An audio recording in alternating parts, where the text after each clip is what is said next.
नमस्कार, good morning. बहुत स्वागत है आप सभी का सवाल 10 बजे लेकर मैं आपके बीच आशीष पांडे। आज इस प्रोग्राम में बात हम लगातार एक अपडेट ईरान और अमेरिका इजराइल के बीच छिड़े भीषण युद्ध की दे रहे हैं। आज ईरान इजराइल युद्ध को जितना हल्का अमेरिका ने समझा था, यह उतना ही भयानक हो चुका है। अब स्थिति यह हो चुकी है कि जिस ईरान की मिसाइलें खत्म होने का इंतजार अमेरिका कर रहा था, यानी ट्रंप साहब कर रहे थे, वो तो नहीं हुए, लेकिन इजराइल के इंटरसेप्टर जरूर खात्मे के कगार पर है, जिनसे वो इन मिसाइलों से अपनी रक्षा कर रहा है। इजराइल और ईरान के बीच जारी युद्ध भीषण रूप ले चुका है।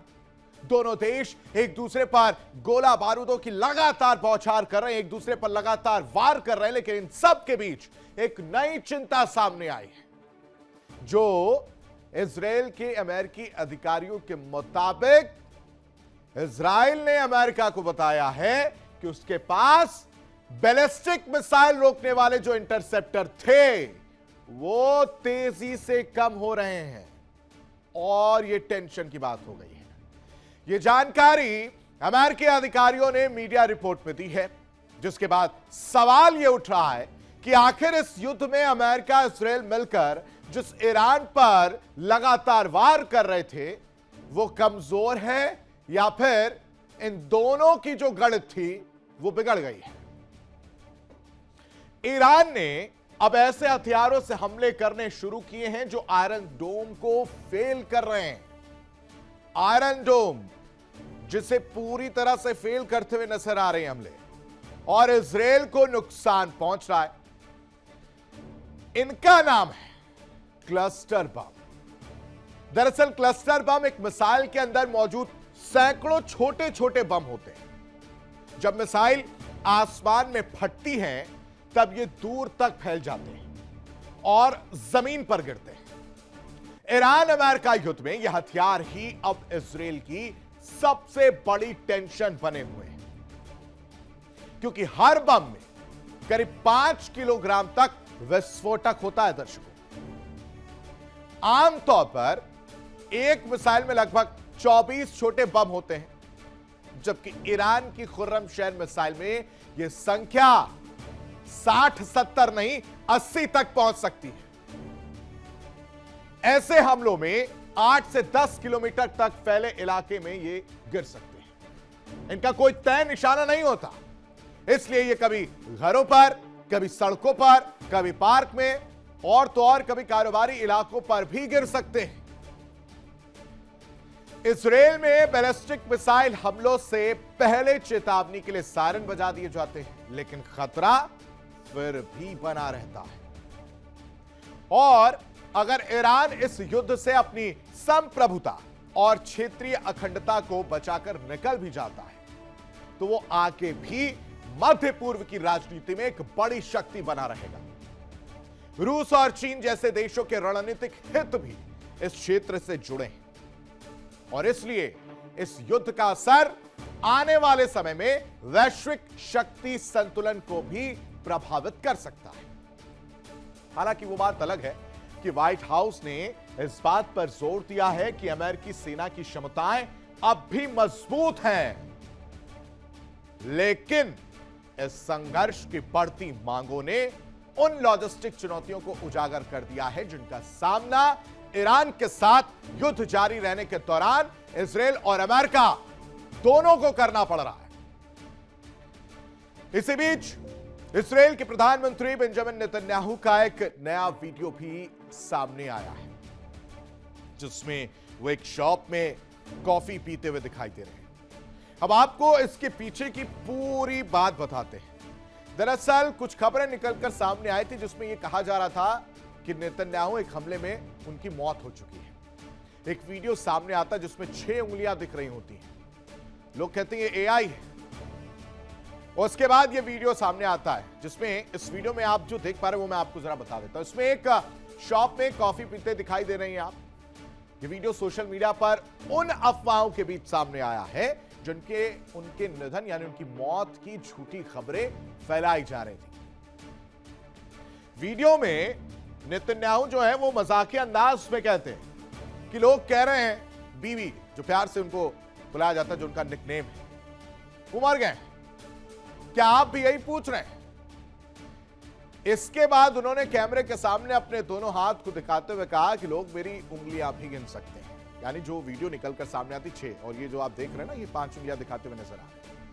ये अटकलें उस समय शुरू हुई दोस्तों, जब बेंजामिन नेतन्याहू ने शुक्रवार को अपने एक्स अकाउंट पर एक वीडियो साझा किया था, जिसमें वो ईरान युद्ध को लेकर प्रेस कॉन्फ्रेंस को संबोधित करते दिख रहे थे। वीडियो पोस्ट होने के बाद कुछ सोशल मीडिया यूजर्स ने दावा किया कि नेतन्याहू के दाहिने हाथ में 6 उंगलियां दिखाई दे रही थी, और इसी को लेकर तमाम चीजें निकलकर सामने आई। और उसके बाद से लगातार यह देखने को मिला कि नेतन्याहू की मौत हो गई है, नेतन्याहू पर हमला किया गया है, वो वापस क्यों नहीं दिखाई दे रहे हैं। चिंता की बात है, क्योंकि लगातार जिस तरह से हमले हो रहे थे, उस बीच नेतन्याहू पहले बहुत एक्टिव थे। बीच में वो कहीं बंकर में चले गए, रणनीति बना रहे हैं, क्या कर रहे हैं तो बात की बात है। लेकिन इस बीच वो कॉफी शॉप पर पहुंचते हैं, हाथ में कॉफी लेकर कॉफी पीते हुए नजर आते हैं, और उंगलियां भी दिखा रहे हैं कि जिन लोगों को टेंशन थी, जो लोग इतने खाली बैठे हैं कि वो मेरी उंगलियां तक गिन रहे हैं, उनको मैं बता देना चाहता हूं कि मेरी ये 5 उंगलियां हैं। और भाई मैं तो अपना काम ही कर रहा हूं, आप लोग सोशल मीडिया पर अफवाह फैलाते रहे। अब आपको बताते हैं कि किस तरह से इजराइल को बैकफुट पे होने की बात निकलकर सामने आ रही है। दरअसल आसमान में, और आसमान से किस तरह से इजराइल जो है वो घिरने वाला है, वो जरा आप इस ग्राफिक के जरिए समझिए। आपको नेतन्याहू और ट्रंप और साथ ही साथ मुस्तफा दूसरी तरफ नजर आ रहे हो। इसलिए हम सवाल पूछ रहे हैं कि क्या आसमान में इजराइल घिरने वाला है, क्योंकि इजराइल के पास इंटरसेप्टर की कमी लगातार देखने को मिल रही है, और इंटरसेप्टर खतरे को हवा में नष्ट करने में कारगर साबित होता है। लगातार ईरान जो है अगर हमला कर रहा है, तो आयरन डोम है वो पूरी तरह से एक्टिव रहता है, जिससे कई हमले नाकाम किए गए। इजराइल ने अमेरिका को कमी की जानकारी दी है कि हमारे पास इंटरसेप्टर की कमी हो रही है। मान लीजिए 10 की संख्या थी, वो घटते घटते घटते घटते 2-3 पर आ गई है, और यह चिंता का विषय है। अमेरिका को पहले से ही इस बात का पता था कि अगर युद्ध होता है तो इंटरसेप्टर की कमी इजराइल को झेलनी पड़ सकती है, यह रिपोर्ट कह रही है। और जल्द इंटरसेप्टर नहीं मिले तो इजराइल के लिए बहुत बड़ा खतरा होगा, क्योंकि ईरान अमेरिका को मारे या ना मारे, वहां तक पहुंचे या ना पहुंचे, इजराइल पर लगातार मिडिल ईस्ट में हमला आप देख सकते हैं। अलग अलग कंट्रीज हैं, यूएई है, सऊदी है, कतर है, बहरीन है, इन सब पर हमला जो है वो देखने को मिल रहा है। और इंटरसेप्टर बचेगा, साझा करेगा क्या यूएस? ये तमाम सवाल हैं जिसके जवाब तलाशने की कोशिश करेंगे, चर्चा करेंगे। तमाम मेहमान हमारे साथ जुड़े, सबका परिचय आपसे करा देते हैं। हमारे साथ ग्रुप कैप्टन आशीष सहाय, रिटायर्ड रक्षा विशेषज्ञ के तौर पर जुड़े, बहुत स्वागत है सर आपका। हमारे साथ कर्नल दिनेश सिंह, रिटायर्ड रक्षा विशेषज्ञ के तौर पर जुड़े, बहुत बहुत स्वागत है सर आपका भी। और हमारे साथ मल्लिका पांडे, विदेश मामलों की जानकार हैं, बहुत स्वागत है मल्लिका जी आपका भी। आशीष सर, शुरुआत आपसे ही करना चाहूंगा। अब जो ये बात निकलकर सामने आ रही है, मैं परेशान हो गया हूं, डेली एक नया अपडेट आता है। ट्रंप साहब करना क्या चाह रहे हैं, और इजराइल क्या वाकई बैकफुट पर है? अरे भाई, आपको, मैं अगर कहीं लड़ने जाऊंगा तो मैं अपनी पूरी तैयारी से जाऊंगा, अपना जखीरा देखूंगा है कि नहीं है, अगर 6 महीने युद्ध जाएगा या नहीं जाएगा। तो ये क्या हो गया है, ये क्यों आप परेशान नजर आ रहे हैं? आशीष, जैसे कि हमने, अगर आपको याद होगा, करीब 1 हफ्ता 10 दिन पहले डिस्कशन किया था आपके साथ कि इनिशियल डेज में ना सिर्फ इजराइल बल्कि मिडिल ईस्ट के, वेस्ट एशिया की बाकी कंट्रीज ने भी बहुत ज्यादा ओवर रिस्पांस दिया था इजराइल ईरान के हमलों के अगेंस्ट। इनके जो एयर डिफेंस करने की क्षमताएं थी, उसमें उन्होंने ओवर रिएक्ट किया था, ताकि कोई भी ईरानियन मिसाइल इनके ऊपर ना गिरे। और इसकी वजह से, आप बिल्कुल ठीक, आपकी एनालिसिस है, जो इंफॉर्मेशन है कि इनकी एयर डिफेंस कवर्स, जो ग्राउंड टू एयर इनका जो अर्माडा है, वो डेफिनेटली कम हो गया है। ये बात ज्यादा स्ट्रांग इसलिए हो जाती है कि 3 दिन पहले यूएस प्रेसिडेंट ने अपने बिजी शेड्यूल में कैपिटल हिल में इनके मेजर जो वॉरहेड प्रोड्यूसर्स हैं, 4-5 लोगों को बुलाकर एक सीक्रेट मीटिंग की है। याद रखिए, पिछले हफ्ते उन्होंने एक अपना इमरजेंसी पावर यूज किया था डिफेंस प्रोडक्शन को बढ़ाने के लिए, और उसका सेकंड स्टेप इन्होंने एक मीटिंग की है। इसका मतलब ये बहुत क्रिटिकल है कि ये रीइंफोर्स करें surface to air missile systems या रॉकेट्स या एक गन्स की उन गोला बारूदों को, जिसको इसराइल इस समय बहुत क्रिटिकली उसको जरूरत है। क्योंकि हालांकि एक तरफ यह है कि इसराइल का जो डिस्टेंस है ईरान से, that is more than 2200 kilometres. तो ईरान इतनी आसानी से इसराइल पे लगातार अटैक उस इंटेंसिटी पे नहीं कर पाएगा जितना कि वो ओमान, कतार, यूएई जो उसका लेटेस्ट चल रहा है। लेकिन फिर भी अगर उन्होंने क्लस्टर बम, जो कि ओपन एरिया में जब कन्वेंशनल वॉर होते थे वहां के इन्फेंट्रीज को डैमेज करने के लिए, वहां के मैकेनिकल इन्फेंट्रीज को या ब्रिगेड्स, आर्मर्ड ब्रिगेड्स को डैमेज करने के लिए क्लस्टर बम्स का यूज किया जाता था। लेकिन वो अगर सिटी बाउंड वॉर में टेल अवीव या इस तरह के सराउंडिंग एरियाज में या जेरूसलम में क्लस्टर बम का यूज करेंगे तो एक तो एक ग्रॉस वायलेशन होगा जी जो रूल्स ऑफ एंगेजमेंट का। लेकिन एट द सेम टाइम ये पॉसिबल है कि वो ज्यादा टारगेट्स को हिट कर पाए। और ये डेफिनेट है आशीष कि इस समय जो ग्राउंड टू एयर गोला बारूद इसराइल के पास बचे होंगे वो काफी तेजी से डिप्लीट हो रहे होंगे। जी आशीष। ठीक है। कर्नल दिनेश सिंह सर, क्या रणनीतिक चूक हुई इसराइल से? क्योंकि प्लान तो कुछ और किया था कि हम तो भाई साहब जाएंगे और पूरा दबदबा काम करेंगे, लेकिन ये तो उल्टा ही होता हुआ नजर आ रहा है। कहां चूक देख पा रहे हैं आपके एनालिसिस के मुताबिक? सर अनम्यूट करिएगा।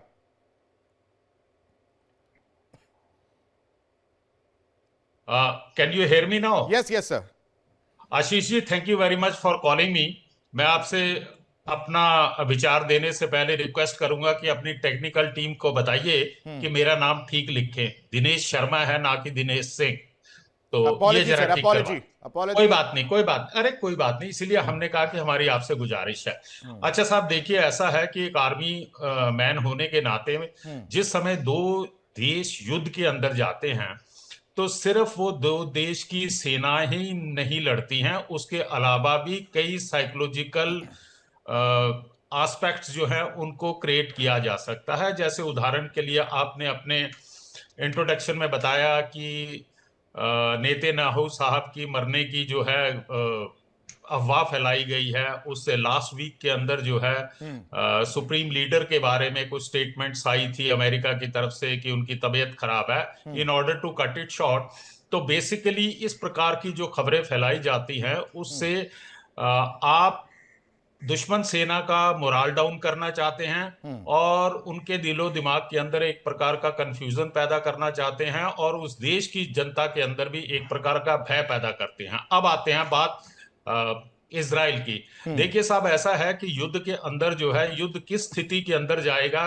पूरा आंकलन जो है हर देश तैयार करता है, लेकिन जैसे ही युद्ध शुरू होता है तो किस डायरेक्शन में जाएगा इसके बारे में कुछ भी चीजें प्रेडिक्ट नहीं की जा सकती है। जैसे कि इजराइल का जो इंटरसेप्टर है वो उनके पास कमी पड़ रही है ताकि एंटी मिसाइल और एंटी ड्रोन को रोकने के लिए। लेकिन खबरें और भी निकल कर आ रही हैं कि अमेरिका ने जो है साउथ कोरिया के अंदर जो इनका एयर डिफेंस सिस्टम है उसको वहां से मूव किया गया है। तो ये बातें, अब इसमें सच्चाई कितनी है, या ये भी एक प्रकार का कोई नैरेटिव चलाया जा रहा है जिससे कि ईरान को मिसगाइड करने के लिए या उसको इस प्रकार से इंफॉर्मेशन देने के लिए कि इजराइल का अभी एयर डिफेंस कमजोर है, आप ज्यादा से ज्यादा जो है मिसाइलों का इस्तेमाल करें ताकि आने वाले दिनों के अंदर इजराइल की जो मिसाइल शक्ति है उसको कम कर दिया जाए।